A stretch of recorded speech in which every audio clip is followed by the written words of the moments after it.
Assalamualaikum warahmatullahi wabarakatuh. Alhamdulillahirabbil alamin. Wassalatu wassalamu ala asyrafil anbiya'i wal mursalin wa ala alihi wa sahbihi wa man da'a bi da'watihi ila yaumiddin. Amma ba'd. Alhamdulillah, kita bersyukur lagi kepada Allah Subhanahu wa taala dapat kita sama-sama untuk menyambung pelajaran kita, pelajaran 23 bahagian sirah. Tajuknya ialah wanita suri teladan ummah, yang mana kita akan belajar pada hari ini iaitu berkaitan dengan Sayyidatuna Aisyah Sri Kandi Ilmu. Kita lihat terlebih dahulu objektif pembelajaran bagi tajuk ini. Pertamanya, memahami riwayat hidup Sayyidatuna Aisyah.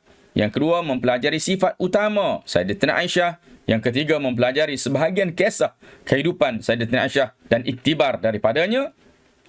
Mengetahui sumbangan Sayyidatuna Aisyah dan menjawab soalan di bahagian deskripsi nanti.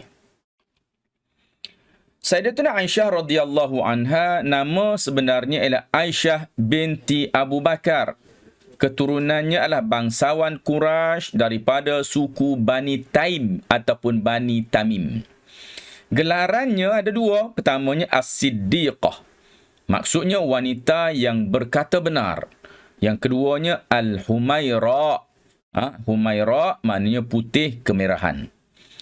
Dari sudut perkahwinannya, berkahwin dengan Rasulullah pada bulan Syawal 3 tahun sebelum hijrah Rasulullah SAW ke bumi Madinah.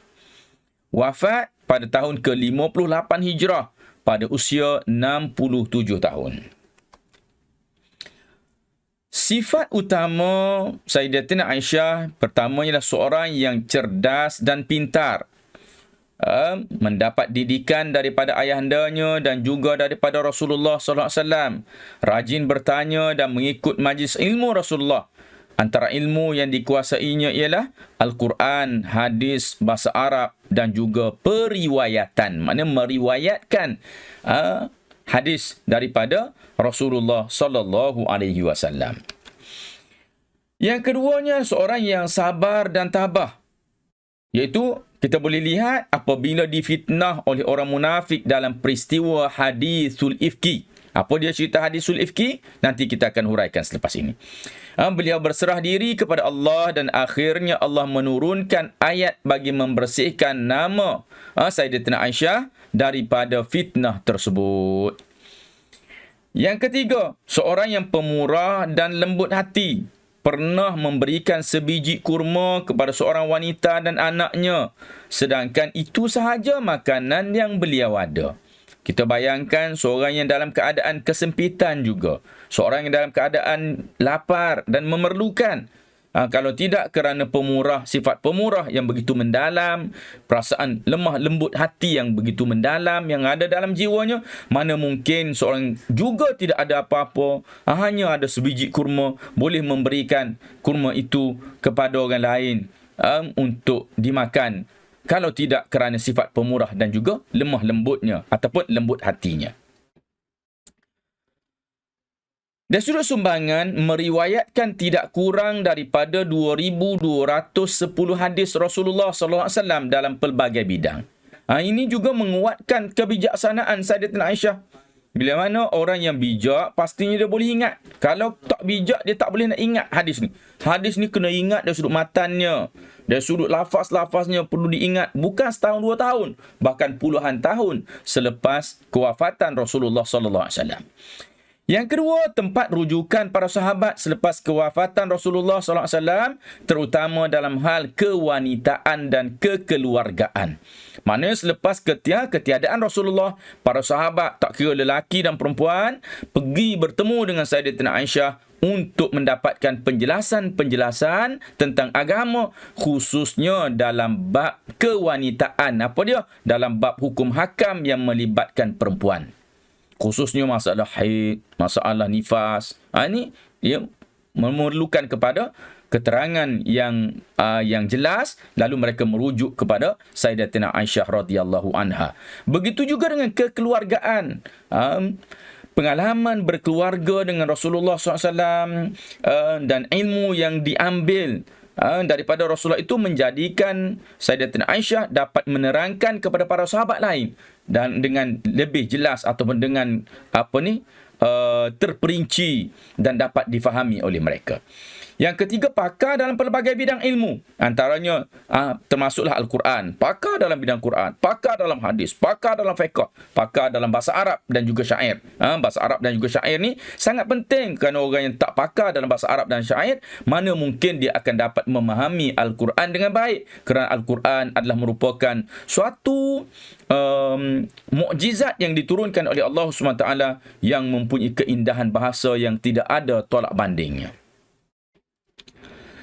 Kita lihat pula sebab berlaku perkahwinan dengan Rasul ini. Antara sebabnya ialah Sayyidatina Aisyah sendiri meriwayatkan an Aisyah ummil mukminin meriwayatkan bahawa urituki fil manam. Rasulullah cerita pada dia. Rasulullah cerita, urituki fil manam thalatha layalin. Aku ditunjukkan kamu, gambaran kamu ini fil manam, dalam tidur aku, thalatha layalin, 3 malam.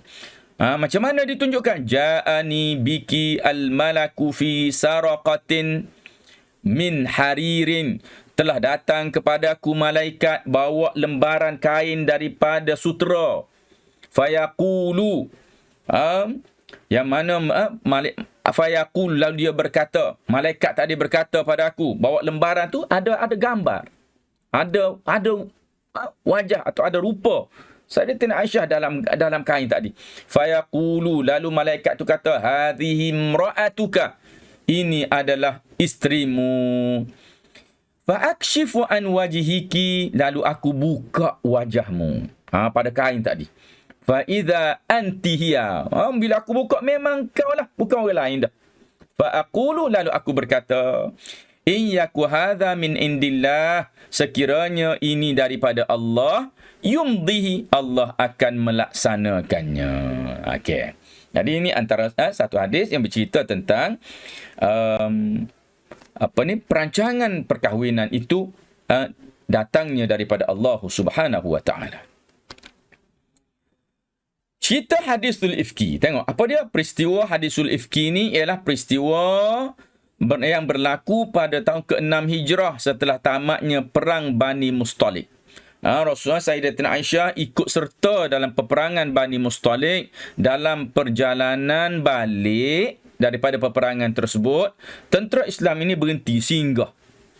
Singgah di satu tempat. Jadi kita baca dulu, ia merupakan satu peristiwa di mana orang-orang munafik menuduh Aisyah radhiyallahu anha melakukan zina dengan seorang sahabat yang bernama Safwan bin Mu'attal radhiyallahu anhu. Jadi bila balik daripada peperangan Bani Mustalik, tentera Islam ni singgah di satu tempat, berhenti rehat.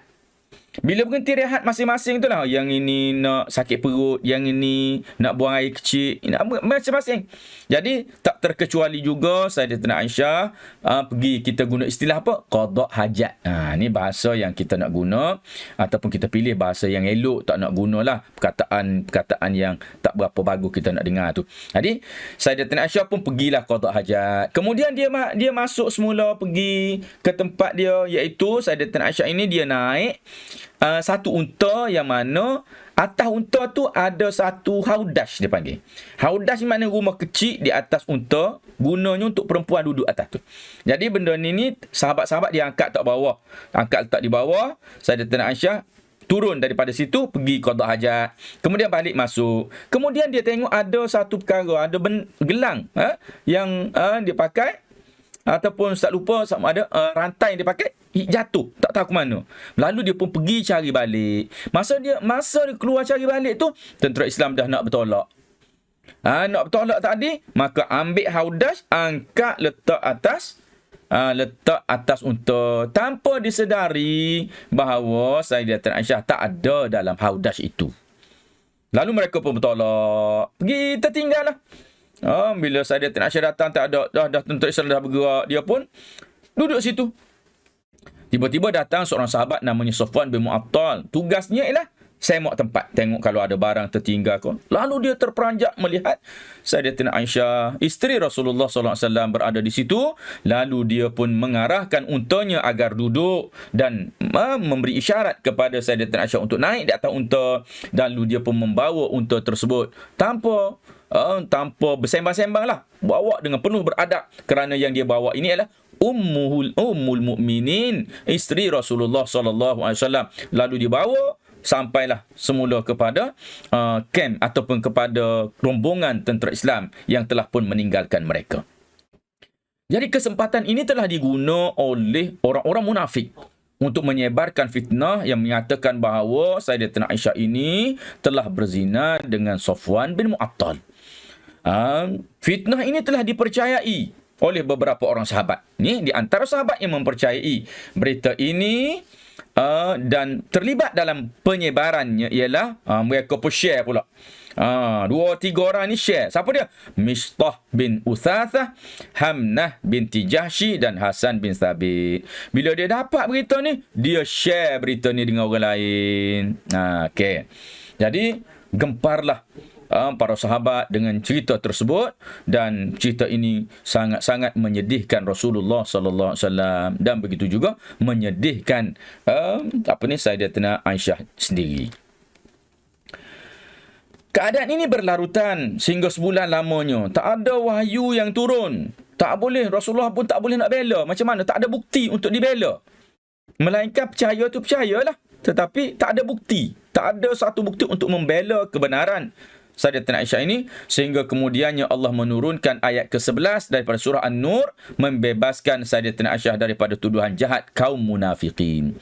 Namun di situ sebelum turunnya ayat ni, sebulan wahyu tak turun. Sayyidatina Aisyah pula demam pada ketika itu. Duduk berada di rumah, tak keluar. Kenapa? Kerana tak sihat. Tak sihat kerana penat dalam perjalanan, tak penat jiwanya dengan tuduhan yang dilemparkan kepadanya.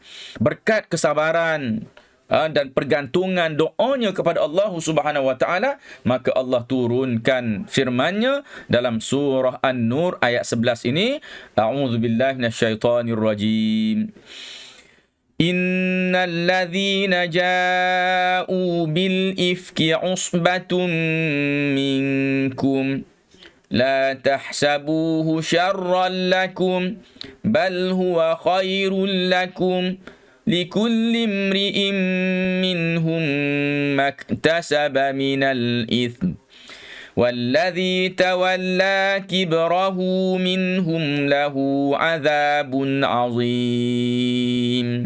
Maksudnya ialah sesungguhnya orang-orang yang datang dengan berita palsu itu, dengan berita fitnah itu, usbatum minkum, golongan puak kamu juga. La tahsabuhu syarran lakum, jangan kamu menganggap ianya buruk bagi kamu. Bal, bahkan huwa khairul lakum, ia lebih baik, dia adalah baik bagi kamu. Likulli imri'in minhum maktasaba minal itsm, setiap yang terlibat dapat dosa lah. Walladzi tawalla kibrahu minhum lahu azabun azim. Siapa yang memulakan yang berperanan paling besar ni, lahu baginya azabun azim, azab yang sangat besar di akhirat kelak. Baik. Serta kita lihat prisma ilmu ini menceritakan tentang kelebihan Sayyidatina Aisyah. Mengikut apa yang diceritakan di Urwah bin Az-Zubair, berkata kepada Sayyidatina Aisyah, iaitu katanya, ilmu pengetahuanmu yang luas tidak menghairankanku kerana dirimu merupakan isteri Rasulullah dan anak kepada Abu Bakar As-Siddiq. Iktibar daripada kehidupan Sayyidatina Aisyah, pertamanya kita hendaklah belajar bersungguh-sungguh sehingga menjadi pakar dalam bidang yang diceburi. Tengok, Sayyidatina Aisyah dia belajar bersungguh-sungguh dengan Rasulullah, dia menjadi pakar dalam banyak bidang. Yang kedua, kita hendaklah bersabar dan berdoa serta berserah kepada Allah, berserah diri kepada Allah Subhanahu wa taala.